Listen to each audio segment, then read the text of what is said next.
heard the term smart grid before? Yeah? Do you have any clue what they're talking about when you talk about smart grid? A little bit. What I'm wanting to emphasize here today, since this is ComFest, we're going to do the Big Brother conspiracy theory version of the smart grid, as opposed to the cool engineering AEP version of the smart grid. So all right, are we all into conspiracy theories here?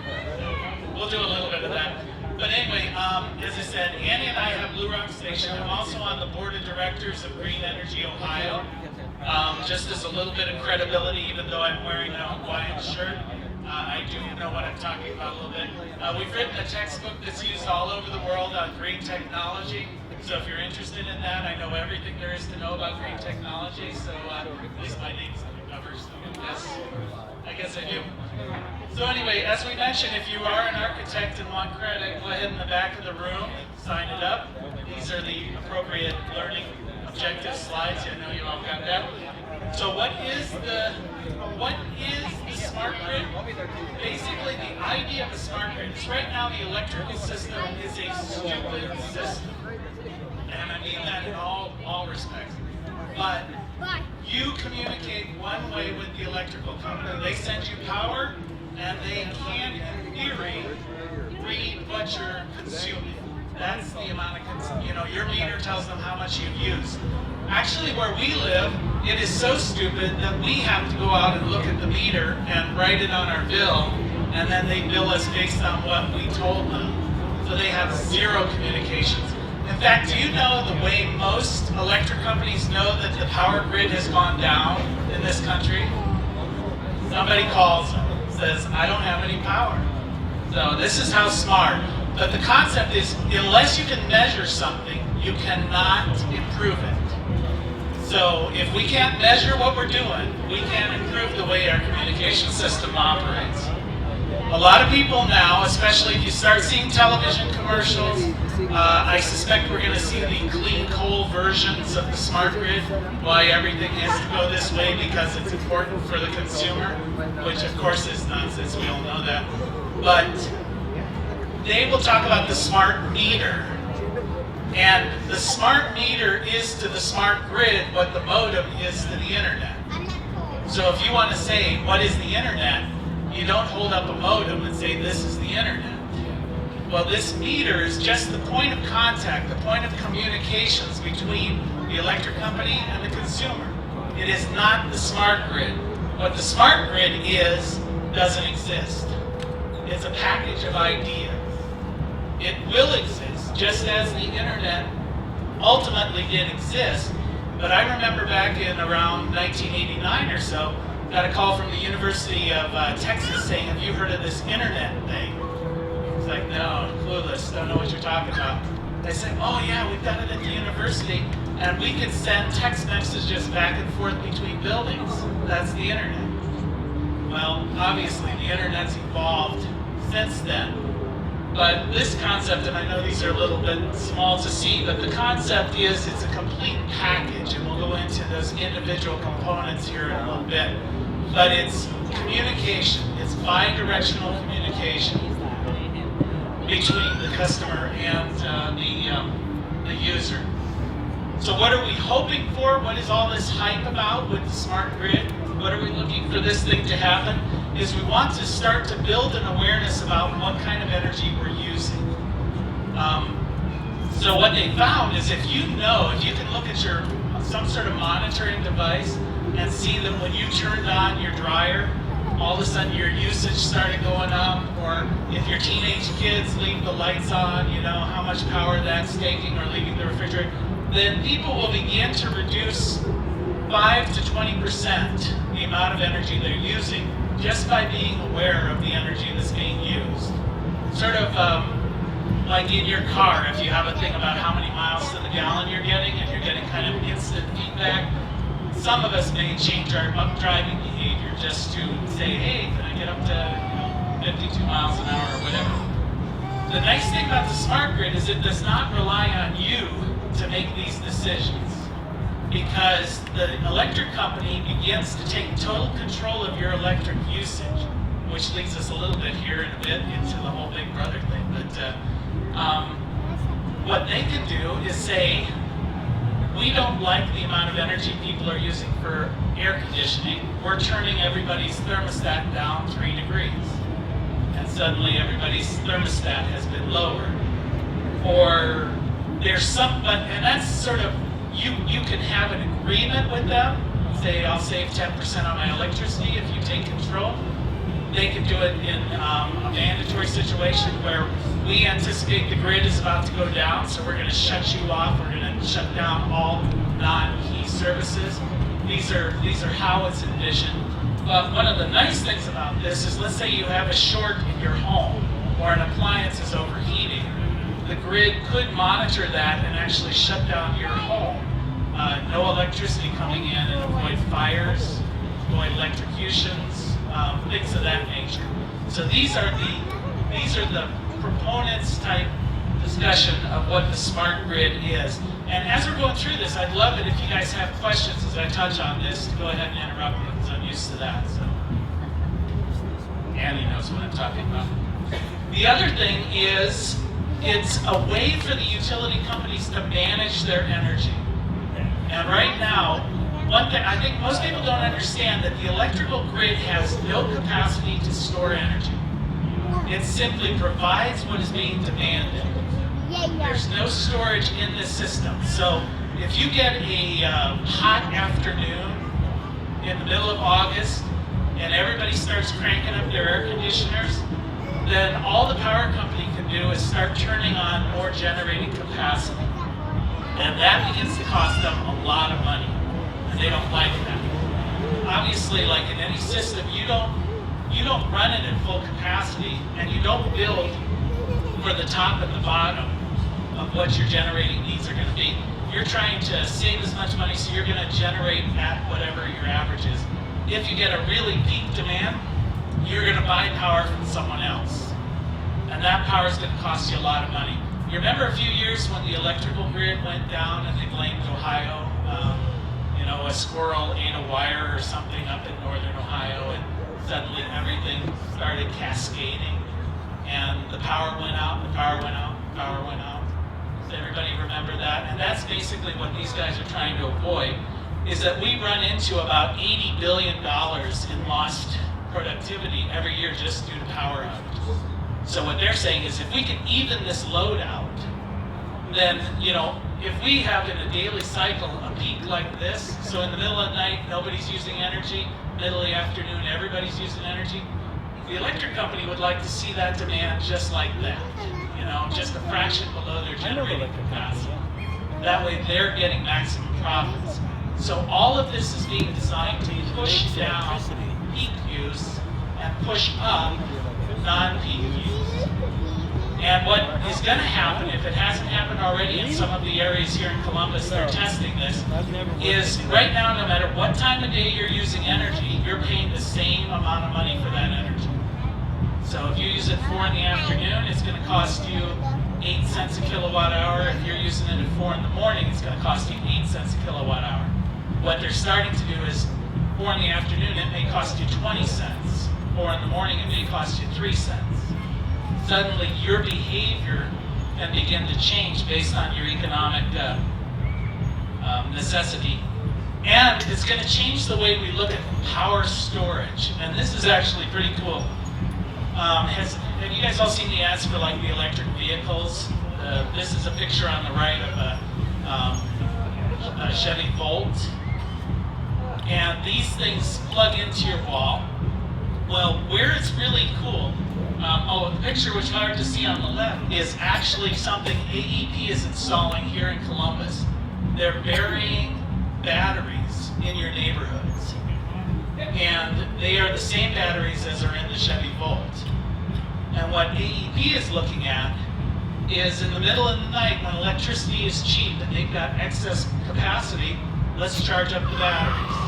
And in the middle of the afternoon, let's use the batteries to power your house so that we don't have to buy this peak energy from somebody else. Well, a Chevy Volt, if it's fully charged, it can actually power a house for up to 5 hours, typical use. Well, it's okay if we've got 6 or 7 Chevy Volts, no big deal, but let's say we have 100 million electric vehicles. And that's something that we're going to be moving towards here pretty soon. And you drive your car 3 or 4 hours a day, maybe 20 hours or more, it's plugged into the wall. So suddenly you've got a major distributed backup energy system for the electrical grid, distributed to where the energy is being used. So this is going to fundamentally change how homes are beginning to utilize their energy, because one of the kicks on renewable energy, if you ever talk to the fossil fuel lovers, is that it's unreliable. You know, the sun doesn't always shine, the wind doesn't always blow. Well, that's true. But when the sun does shine, it's generating excess capacity. And you can start to charge up all of these Chevy Volts, or I don't know, what are some of the other ones that are out there, the Teslas, if you've got a few $100,000. Nissan has one. So you're charging these things up. When the wind is blowing, you're charging up your batteries. And perhaps you get a lower rate because you're charging them during this peak period when a lot of excess generating capacity. And now you can, instead of powering 20% of our needs from renewable energy that's unreliable, we can go up to 40%. So we're starting. Right now, anybody have a clue how much of our U.S. energy is generated from renewable energies? 2%, yeah, a little less than 2%. And these guys are saying, don't invest with it, you can't do more than 20%. 20%, that's like a lot, you know? I mean, go ahead, that's the whole Marcellus Shale area. Yeah.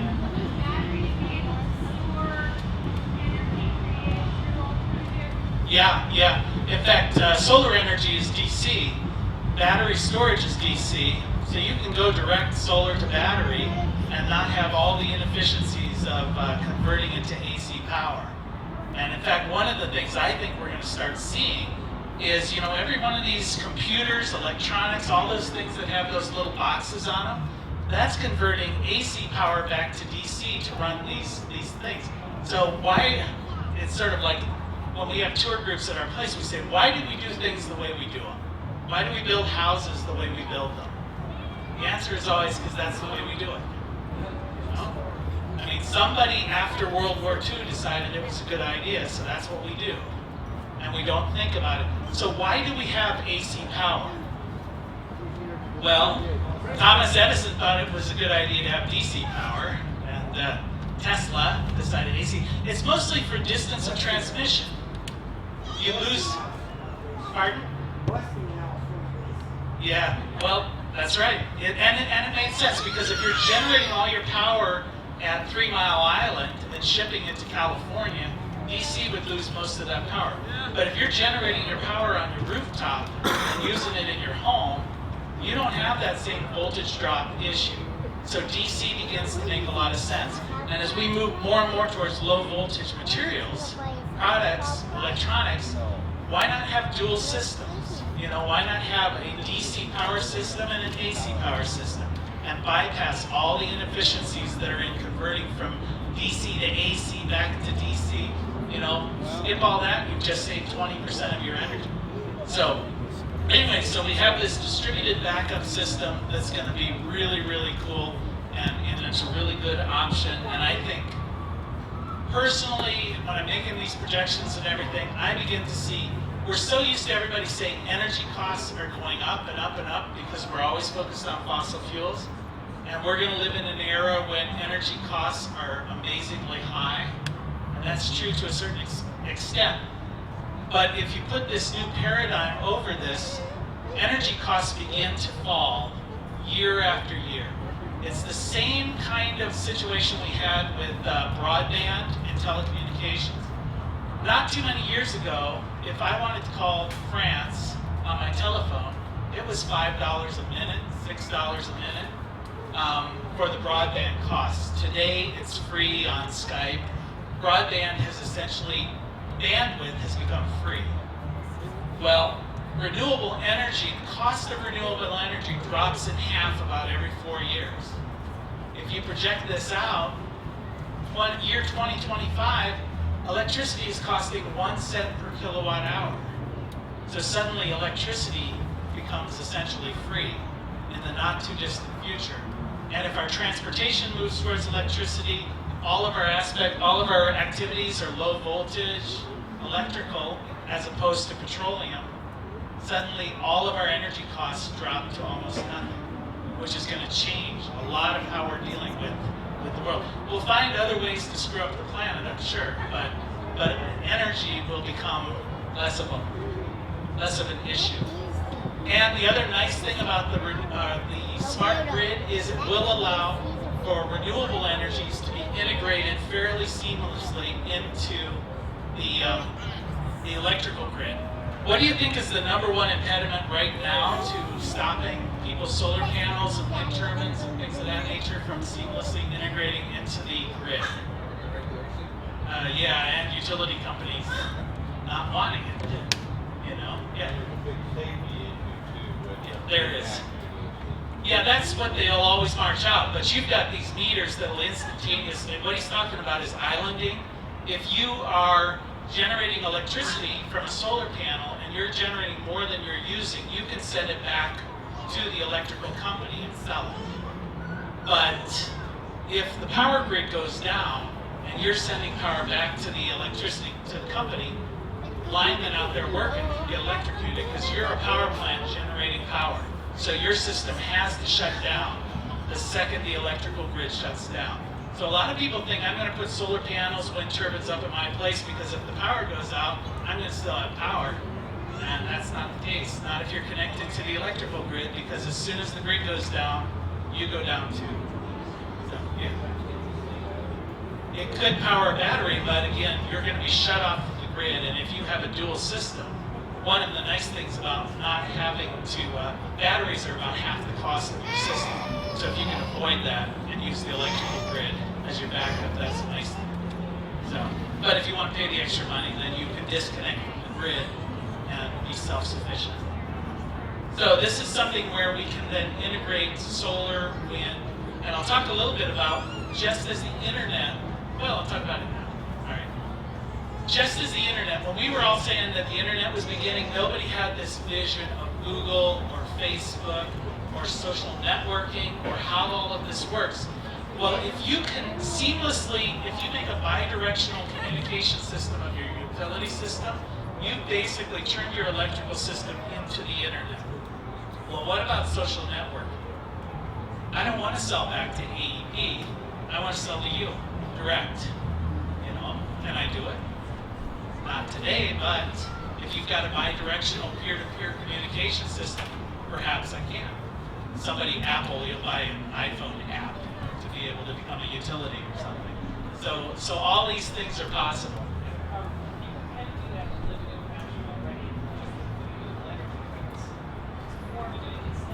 Yeah.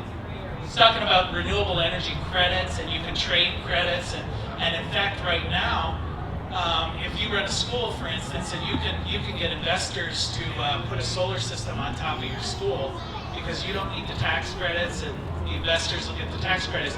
But right now, RECs, or renewable energy credits, are actually worth up to 40 cents per kilowatt hour. And if you're paying 10 cents a kilowatt hour for your power, but you can sell the fact that you're generating it green for 40 cents, you've suddenly got a good return on your investment. And the only reason those things have value is because the government has passed, in the state of Ohio, that utilities must generate 20% of their power from renewable energy. And if they don't, they can be fined up to 41 cents per kilowatt hour. So it's cheaper for them to pay 40 cents to somebody than it is to pay 41 cents to the government. But I think we're going to see a lot of this interesting peer-to-peer networking, virtual utility companies. How about collective bargaining in the purchasing of your electricity?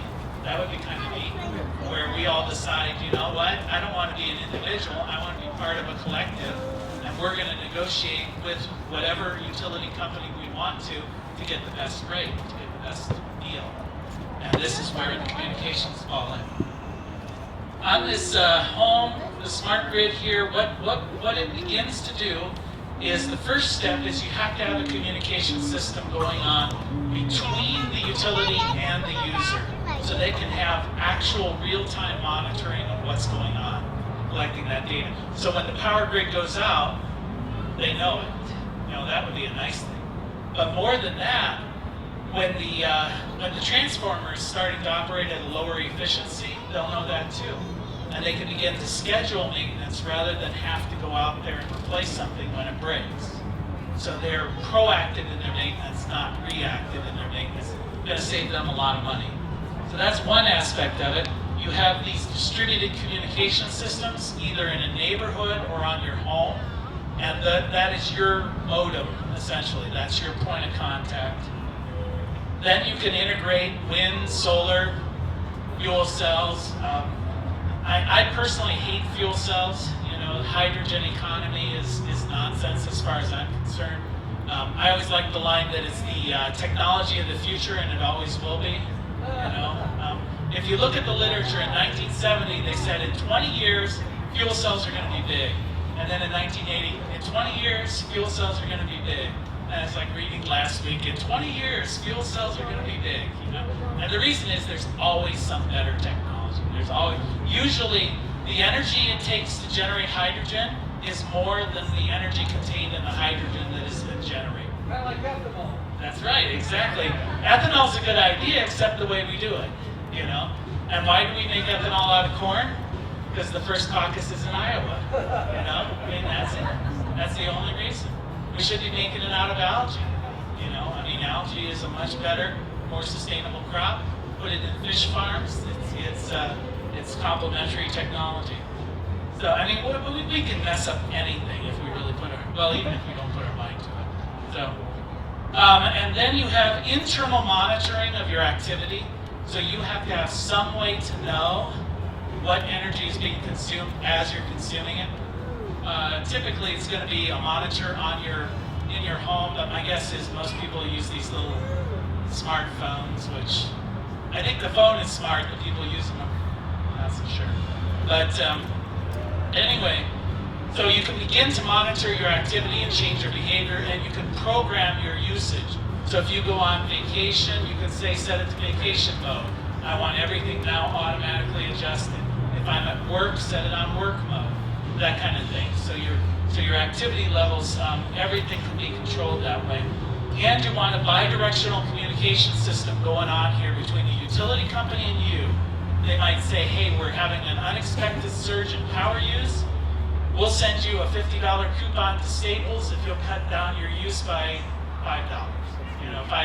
5%, whatever. Or they might say, we're going to have a mandatory reduction, and they'll send you an email or they'll send you something on your smartphone or whatever and let you know this is going on real time.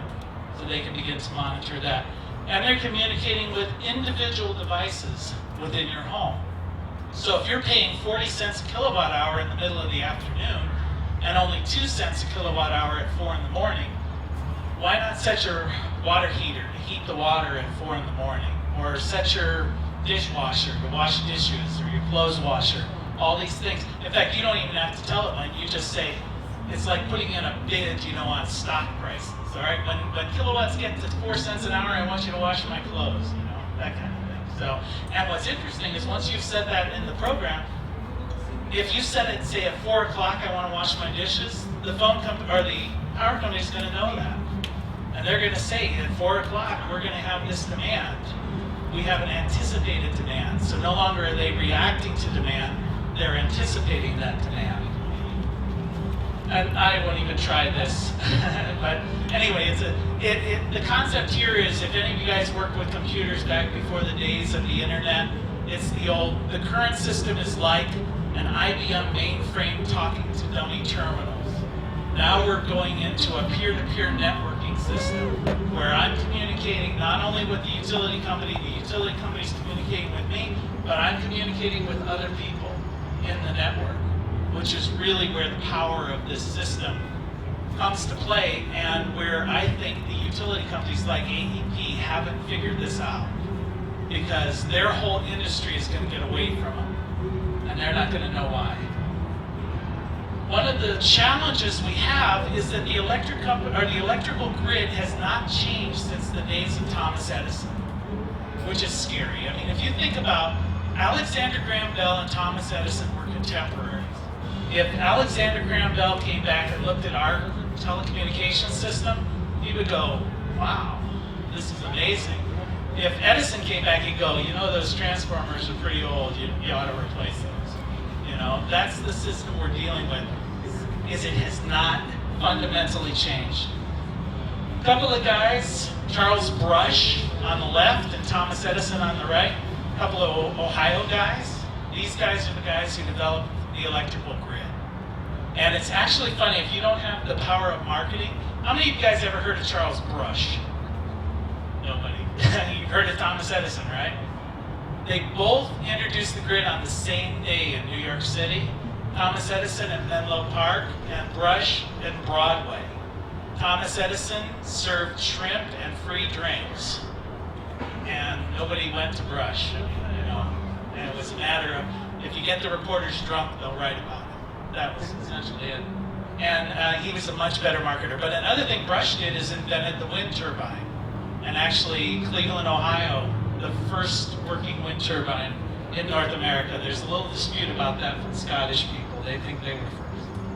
So, but as we've seen, the infrastructure that we're dealing with is antiquated. It's totally antiquated. Even the folks from the big guys are worrying about this, that we are now on a globally competitive level working against people who are actually updating their infrastructure. Since deregulation, we have had amazing amounts of major power disruptions. The one I talked about where the power grid went down is only perhaps the most noticeable, but we've had about 124% increase in major power disruptions. The life expectancy of a transformer on our grid is 20 to 30 years, but the average age is 40 years. So we're already past our sell-by date, you know, on our electrical grid. And they had this congressional report, and they said, how come we're having so many of these things? How come every time we turn around, the electrical grid is failing? And the report said, because we've been really lucky. It should be a lot worse. And you know who's in charge of the electrical grid? Nobody. Nobody. We deregulated that grid, and it's called the fallacy of the commons, or the conundrum of the commons. If everybody gets to use something and no one's in charge of it, everybody uses it, nobody fixes it. So the grid is being used, but it's not being repaired. It's not being maintained. The utility companies are taking care of their own little private areas, but the National Electrical Grid is the largest machine ever built by human beings. It is a single machine, and nobody is taking care of it. So it's an amazing situation we're entering into. And this is a case of who pays. Well, one of the other challenges is who is going to pay for the smart grid? We're not paying for the dumb grid. Who's going to pay for the smart grid? A lot of utility companies are advertising that they're really putting a lot into this, but the reality is only 21% in a survey by Oracle said they're even really interested or investing. In fact, I know we are on an electrical co-op, and we go to their annual meetings, and these guys are all 60-year-old somethings with burr haircuts who cannot operate an overhead projector. And you're asking them to create the smart grid. I mean, they can't even dial a telephone. I mean, they are so technologically impaired that I don't think this is an industry, again, that hasn't changed since Thomas Edison. They are comfortable with their current system. It's really the way the old Bell system was before it was taken away from them. And the other issue is, will the regulatory environment allow this? I mean, our regulatory, all of these guys are subject to the public utilities commissions of their various states. Each state has different regulations. So are we going to be able to evolve this thing? And to my way of thinking, the answer is no. But it's still going to happen, which is an interesting thing.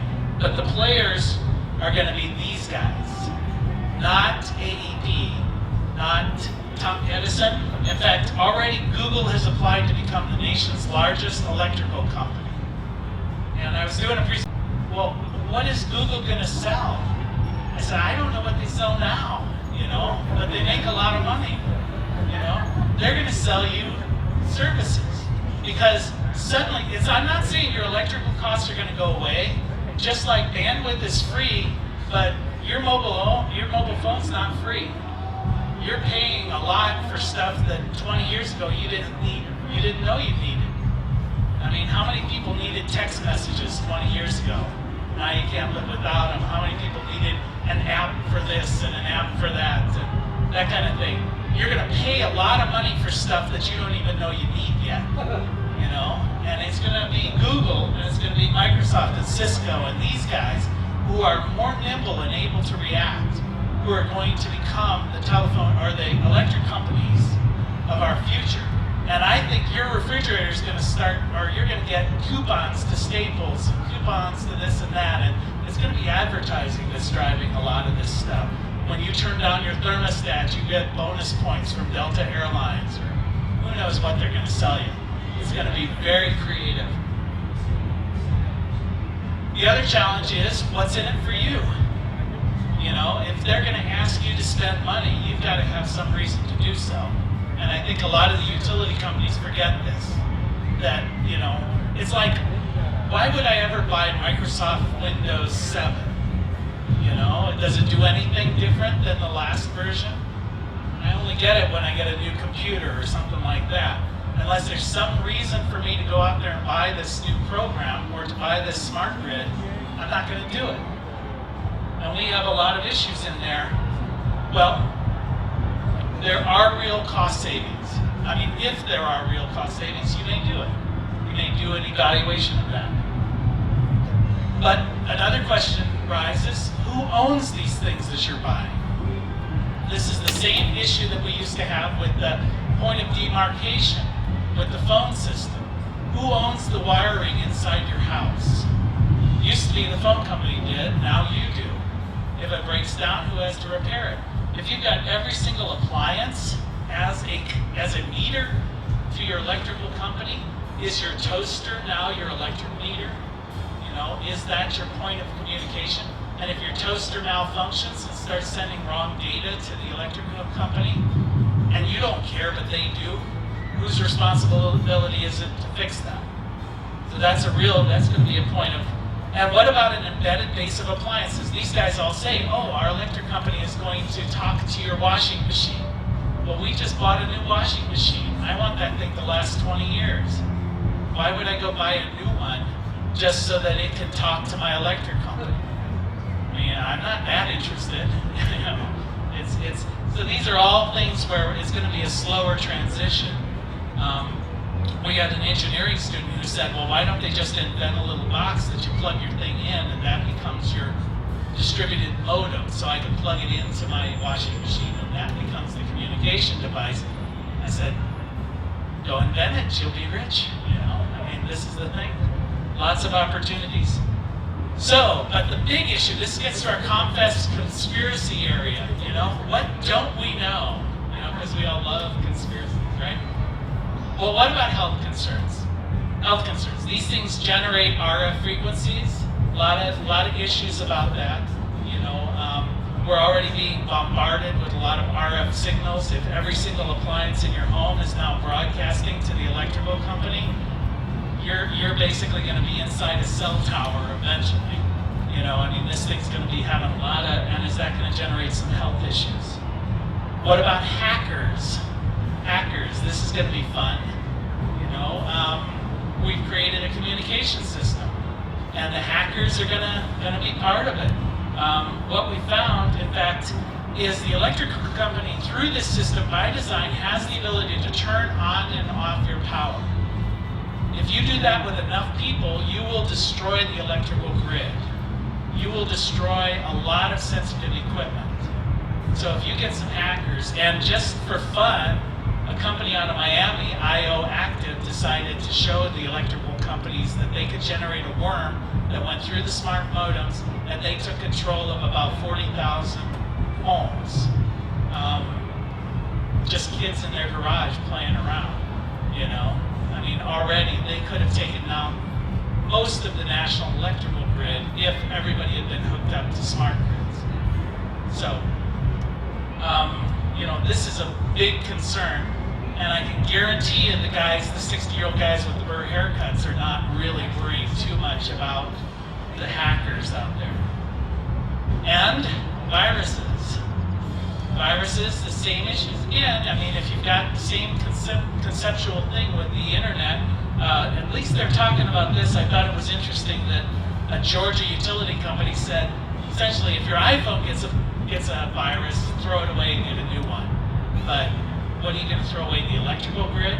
You know, it's something that's difficult to deal with. And so these guys are going marching full storm, but they haven't even dealt with these basic issues about what happens with viruses that are launched by some kid in Lithuania, you know, as a prank or some foreign government or whatever. And then we get to the granddaddy of them all for our ComFest guys is privacy issues, you know. You've got things like identity theft. You're transmitting your billing information back and forth to the electrical company. So this is interesting if it's intercepted. They can determine personal behavior patterns. They're monitoring your electrical usage every 15 seconds. So they know when you went to the bathroom, when you watched television, when you turned off your air conditioner, when you turned it off. So this is of interest to target marketing guys. They would love this, to know what appliances you're using, when you're using them, how you're using them. Government tax issues. Are you running equipment that you claim you don't have? Are you operating a business that you claim is closed? You know, are they going to tax you? In fact, there was an instance already in California where they can determine if you're growing marijuana inside your house based on electrical use. Is this enough to generate a search warrant? You know, you've now got probable cause to go in and do this. They can determine specific appliances, when they're being used, how they're being used, if they're being misused.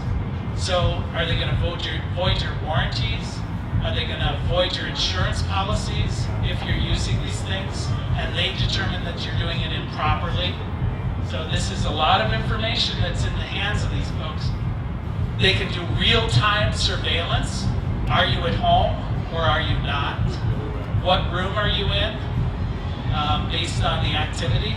So you've got not only targeted marketing, which is a little benign but irritating, but you've got home invasion theft. I mean, all you need is a hacker with a laptop driving down the road trying to see how many people are using electricity in what way to determine who's home and who's not. You know, that's an interesting thing. And then they could hack in and shut down your security system and, you know, away you go.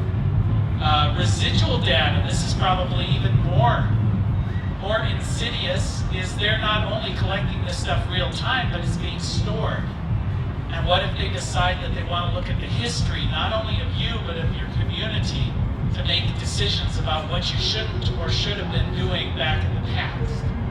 So you've got a lot of this, so if they decided activity censorship is an interesting concept there, or even they were talking about, let's say, I don't know, some activist group decides they want to target people who are not being good citizens about the way they're using energy, and they want to shame those people, or who knows? It's sort of the equivalent of throwing red paint on a fur. You know, we can do that, or they can combine it in with other folks and build up a really good profile. Your cell phone usage plus your electrical usage plus your gas usage.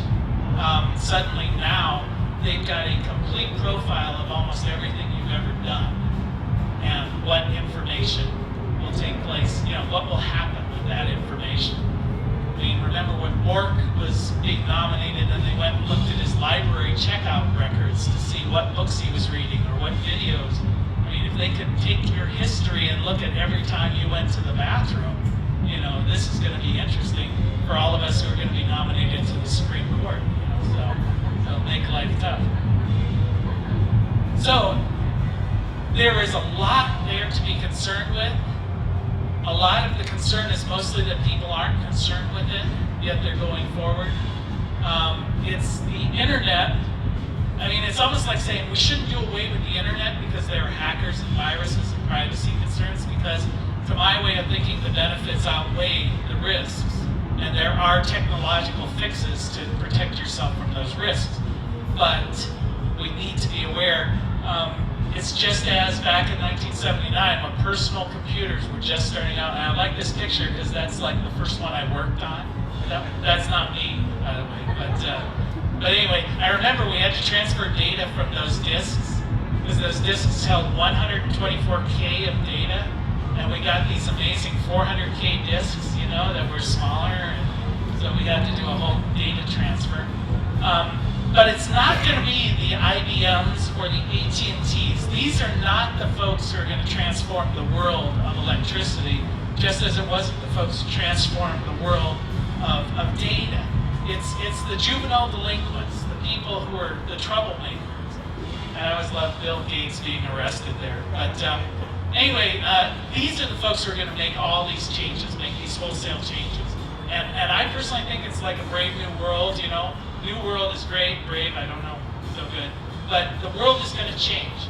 Just as we can all sit there and laugh and say, oh, you know, remember back in the day when before PCs and before all of this stuff, and 20 years from now we're all going to be saying, you remember back when, before we had this, before we had that, before we had all of these devices that we now can't live without.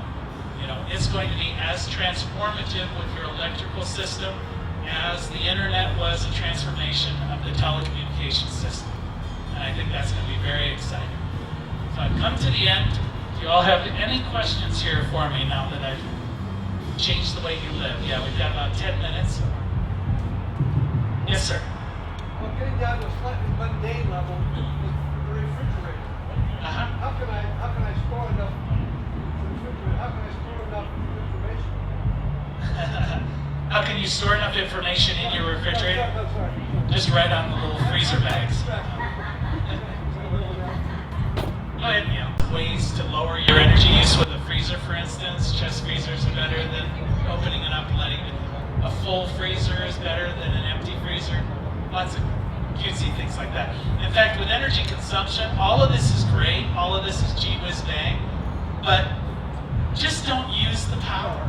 You know, I mean, right now, you know, I do a whole presentation on where we're going to get our energy, and there's a lot of debate. But the reality is, tomorrow we could cut our energy consumption in half, and you know what we would look like?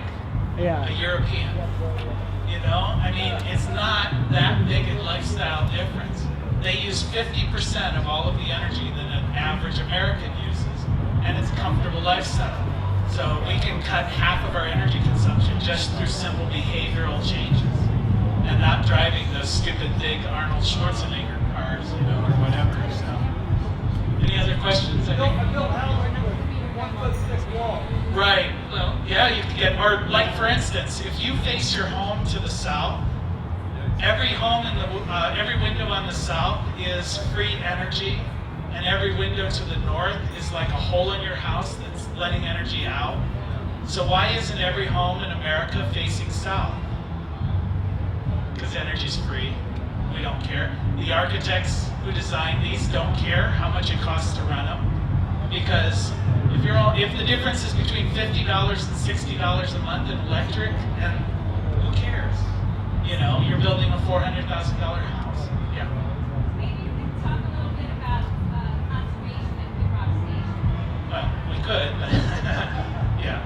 Well, our home, just as a brief aside on that, our home is made of tires, as I said, uses thermal mass, so the earth contained within the tires. It's a rammed earth tire, and then the earth is mounted up against it. And the result of that means that the house itself never gets below 56 degrees.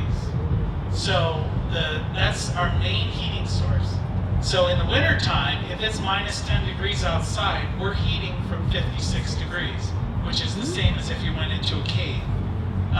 All of the windows, we have 70 feet of windows that face south. So if the sun is shining, the house will heat to 72, 74 degrees with no external heat source, and it doesn't matter what the outside temperature is.